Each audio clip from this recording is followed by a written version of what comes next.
Hello friend, आज डिंकाच्या लाडूची 1.5 किलोची order आलेली आहे। एका दीदीची डिलिव्हरी झाली आहे, त्याच्यासाठी हवे आहे हे डिंकाचे लाडू। त्याच्यासाठी मी सगळं मटेरियल मोजून आणि व्यवस्थित मंद गॅसवर तूप, गावरान साजूक तूप टाकून भाजून घेतलं आहे। आता हे व्यवस्थित मिक्सरला बारीक करून याचे लाडू बांधणार आहे। खारीक, खोबरं, खजूर, डिंक, बदाम, काजू, वेलची पावडर, जायफळ पावडर, सुंठ पावडर, खसखस असं सगळं व्यवस्थित मिक्स करून मिक्सरमधनं व्यवस्थित बारीक करून आणि हे मिक्स करून घेतलं आहे। डिंक हा छान तळून लाह्या फुलवून आणि मिक्सरमधनं बारीक करून मग यात मिक्स केला आहे। आता याचे लाडू बांधून घेत आहे मी।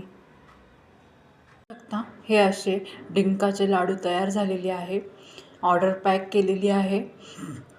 तुम्हालाही काही डिंक लाडू, रवा लाडू, रवा नारळ लाडू, बेसन लाडू, प्रोटीन लाडू, नाचणी लाडू अशा लाडूची ऑर्डर द्यायच्या असेल तर स्क्रीनवरील नंबरवर मेसेज करा। थँक्यू।